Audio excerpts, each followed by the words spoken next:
Israel ফিলিস্তিন পুরোদমে যুদ্ধ চলছে, আর এই যুদ্ধের সর্বশেষ আন্তর্জাতিক গুরুত্বপূর্ণ আপডেট সংবাদ জানিয়ে দিব। শুরুতেই শিরোনাম। আলহামদুলিল্লাহ, ব্রিটিশ ডেস্ট্রয়ার এবং 2টি বাণিজ্যিক জাহাজে হামলা চালালো ইয়েমেনি নৌবাহিনী। এরপর থাকবে অত্যন্ত সুখবর। মন্ত্রীর বিদায়ের পর চাপের মুখে ইহুদিবাদী ইসরায়েলে যুদ্ধবাজ প্রধানমন্ত্রী বেনিয়ামিন নেতানিয়াহু। আরও জানিয়ে দিব, মন্ত্রীদের পদত্যাগ ইসরায়েলের রাজনৈতিক ব্যবস্থা পতনের বহিঃপ্রকাশ, বলছে হামাস। আরও রয়েছে সীমান্তবর্তী গ্রাম দখলের দাবি রাশিয়ার, কিন্তু প্রত্যাখ্যান ইউক্রেনের। এবং সর্বশেষ জানিয়ে দিব, মোদি শপথ অনুষ্ঠানের দিনেই জম্মুতে বাসে হামলা, নিহত অন্তত 10। এতক্ষণ শুনছিলেন গুরুত্বপূর্ণ সংবাদ শিরোনাম, এখন জানিয়ে দিব বিস্তারিত। ব্রিটিশ ডেস্ট্রয়ার এবং 2 বাণিজ্যিক জাহাজে হামলা চালালো ইয়েমেনি নৌবাহিনী। ইয়েমেনের হুতি আনসারুল্লাহ আন্দোলন সমর্থিত সামরিক বাহিনী নতুন করে ব্রিটিশ নৌবাহিনীর একটি ডেস্ট্রয়ারে এবং 2টি বাণিজ্যিক জাহাজে হামলা চালিয়েছে। ফিলিস্তিনি জনগণের প্রতি সংহতি এবং ইহুদিবাদী ইসরায়েলের চলমান গণহত্যা ও বর্বর আগ্রাসনের প্রতিবাদে এই হামলা চালালো ইয়েমেনি নৌবাহিনী। একটি বিবৃতিতে ইয়েমেনের সশস্ত্র বাহিনী জানিয়েছে, তারা লোহিত সাগরে ব্রিটেনের HMS ডায়মন্ড নামে একটি ডেস্ট্রয়ারকে টার্গেট করে এবং কয়েকটি ব্যালিস্টিক ক্ষেপণাস্ত্র দিয়ে তাতে হামলা চালায়। ইয়েমেনের সশস্ত্র বাহিনী জানিয়েছে, হামলা খুবই ছিল নিখুঁত, তবে এই হামলায় জাহাজের কি ধরনের ক্ষয়ক্ষতি হয়েছে তা বিস্তারিত জানায়নি। ইয়েমেনি বাহিনী তাদের বিবৃতিতে আরও জানিয়েছে, তারা ব্রিটেনের নর্ডানি এবং তাবিশি নামে 2টি বাণিজ্যিক জাহাজে হামলা চালিয়েছে। গত 7 অক্টোবর থেকে ইহুদিবাদী ইসরায়েল অবরুদ্ধ গাজা উপত্যকায় বর্বর আগ্রাসন ও গণহত্যা চালিয়ে আসছে। এর প্রতিবাদে ইয়েমেনের হুতি আনসারুল আন্দোলন সমর্থিত সামরিক বাহিনী ফিলিস্তিনি যোদ্ধাদের প্রতি প্রকাশ্যে সমর্থন জানিয়েছে এবং ফিলিস্তিনে ইসরায়েলি দখলদারিত্বের বিরুদ্ধে লড়াইয়ে নিজেদেরকে যুক্ত করেছে। মন্ত্রীর বিদায়ের পর চাপের মুখে নেতানিয়াহু। গাজায় চলমান সামরিক অভিযানকে কেন্দ্র করে ইসরায়েলের প্রধানমন্ত্রী বেঞ্জামিন নেতানিয়াহু দেশে বিদেশে প্রবল চাপের মুখে রয়েছেন। বিশেষ করে অভ্যন্তরীণ রাজনীতির কারণে তার সরকারের অস্তিত্ব হুমকির মুখে পড়েছে।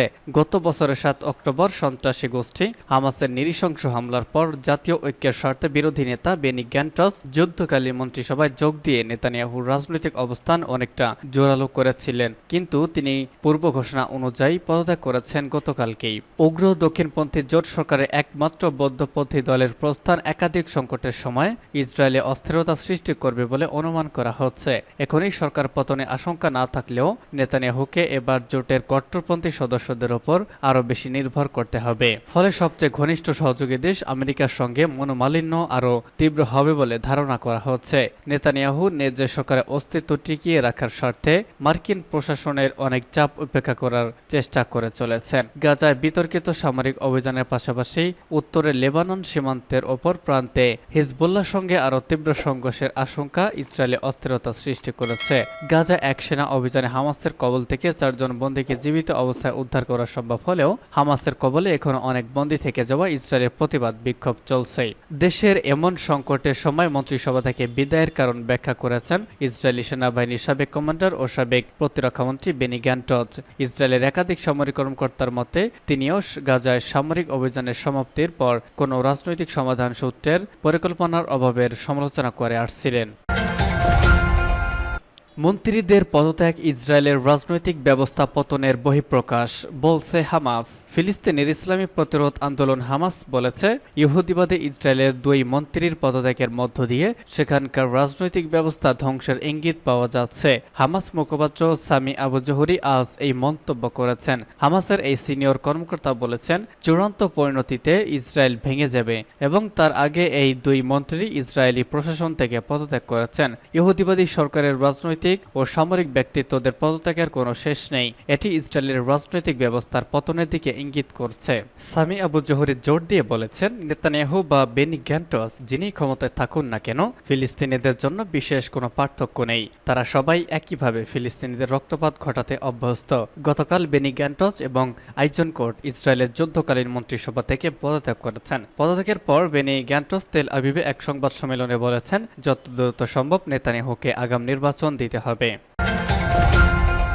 সীমান্তবর্তী গ্রাম দখলের দাবি রাশিয়ার, প্রত্যাখ্যান ইউক্রেনের উত্তর পূর্বাঞ্চলীয় সীমান্তবর্তী একটি গ্রাম দখলের দাবি করেছিল রুশ সেনারা, তবে আজ তাদের এমন দাবি অস্বীকার করেছেন ইউক্রেনের কর্মকর্তারা। ব্রিটিশ বার্তা সংস্থা রয়টার্স এই খবর জানিয়েছে। গতকাল রাশিয়ার চেচনিয়া অঞ্চলের নেতা রমজান কাদিরভ দাবি করেছিলেন চেচেন ভিত্তিক বিশেষ বাহিনী ইউনিটের নেতৃত্বে রুশ বাহিনী ইউক্রেনের উত্তর পূর্বাঞ্চলীয় সুমি অঞ্চলের রেজিভকার একটি সীমান্তবর্তী গ্রামের দখলে নিয়েছে। এটি নিয়ন্ত্রণে রুশ সেনাদের নেতৃত্ব দিয়েছে আখমাত চেচনিয়া ইউনিট। তিনি বলেন, সেখানে বড় আকারের পরিকল্পিত অগ্রগতি করেছে রুশ সেনারা এবং উল্লেখ্য ক্ষয়ক্ষতি হওয়ায় ইউক্রেন বাহিনী পিছু হটতে বাধ্য হয়েছে। সুমির এক স্থানীয় কর্মকর্তা ইউরি জার্কো আজ ইউক্রেনীয় গণমাধ্যম সাসপিলনে দেওয়া একটি সাক্ষাৎকারে রিজবিকায় রুশ সেনাদের উপস্থিতির কথা অস্বীকার করেছেন তিনি। তবে এ বিষয়ে রাশিয়ার প্রতিরক্ষা মন্ত্রণালয় কোনো বিবৃতি প্রকাশ করেনি। মে মাসে রুশ প্রেসিডেন্ট ভ্লাদিমির পুতিনের সঙ্গে করে একটি বৈঠকে কাদিরভ বলেছিলেন, কয়েক হাজার সেনা ইউক্রেন যুদ্ধে রাশিয়ার পক্ষে লড়াই করতে প্রস্তুত রয়েছে। ইতিমধ্যেই কাদিরভের প্রায় 43,500 সেনা মস্কোর পক্ষে লড়ছে। মোদির শপথ অনুষ্ঠানের দিনে জম্মুতে বাসে হামলা, নিহত 10। টানা তৃতীয় মেয়াদে গতকাল রবিবার ভারতের প্রধানমন্ত্রী হিসেবে শপথ নিয়েছেন নরেন্দ্র মোদী। একই দিনে দেশটির জম্মু কাশ্মীরে হিন্দু তীর্থযাত্রীদের বহনকারী একটি বাসে হামলা চালিয়েছে সন্ত্রাসীরা। এতে অন্তত 10 জন নিহত হয়েছে, আহত হচ্ছে অন্তত 33 জন। দেশটির পুলিশ কর্মকর্তাদের বরাত দিয়ে তথ্য জানিয়েছে বিবিসি। প্রতিবেদনে বলা হয়েছে, সন্ত্রাসীরা বাসটিতে অতর্কিত হামলা চালায়। এতে বাসের চালক নিয়ন্ত্রণ হারিয়ে ফেলে এবং বাসটি জম্মুর রিয়াসি জেলার একটি খাদে পড়ে যায়। ইতিমধ্যে খাদে পড়া বাসটি থেকে উদ্ধার অভিযান সম্পন্ন হয়েছে, তবে সন্ত্রাসীদের ধরতে দেশটির পুলিশ এবং সেনাবাহিনী অভিযান চালাচ্ছে।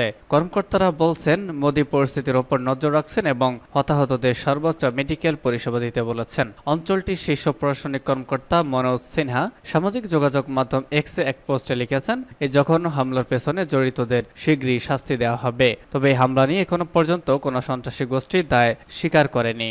এদিকে টানা তৃতীয়বার ভারতের প্রধানমন্ত্রী হিসেবে শপথ নিলেন মোদি। ভারতের প্রধানমন্ত্রী হিসেবে শপথ নিয়েছেন বিজেপি নেতা নরেন্দ্র মোদি। গতকাল সন্ধ্যা 7:22 রাষ্ট্রপতি দ্রৌপদী মুর্মু তাকে শপথ বাক্য পাঠ করিয়েছেন। জওহরলাল নেহরুর পরে দ্বিতীয় ব্যক্তি হিসেবে টানা 3 বার ভারতের প্রধানমন্ত্রী হওয়ার নজির গড়লেন তিনি। রাষ্ট্রপতি ভবন রাইসিনা হিলসের আঙ্গিনায় জমকালো শপথ গ্রহণ অনুষ্ঠানে 7 দেশের রাষ্ট্রপ্রধান সহ উপস্থিত ছিলেন 8,000-এর বেশি অতিথি। বাংলাদেশের প্রধানমন্ত্রী শেখ হাসিনা, শ্রীলঙ্কার প্রেসিডেন্ট রনিল বিক্রমসিংহে, নেপালের প্রধানমন্ত্রী পুষ্পকমল দাহাল ওরফে প্রচণ্ড, মালদ্বীপের রাষ্ট্রপতি মোহাম্মদ মইজু, ভুটানের রাজা সিগমে খিসার নামগয়াল অংজং, মরিশাসের প্রধানমন্ত্রী প্রবীন্দ্র যুগনাথ এবং পূর্ব আফ্রিকার দেশ সেশেলসের ভাইস প্রেসিডেন্ট আহমদ আফিফ শপথ অনুষ্ঠানে যোগ দেন। মোদির পরই শপথ নেন বিদায়ী মন্ত্রিসভায় প্রতিরক্ষামন্ত্রী রাজনাথ সিং। রাজনাথের পর শপথ নেন বিদায়ী মন্ত্রিসভায় স্বরাষ্ট্রমন্ত্রী তথা গুজরাটের গান্ধীনগরে বিজেপি সাংসদ অমিত শাহ। মন্ত্রী হিসেবে আরও শপথ নেন বিজেপির সর্বভারতীয় সভাপতি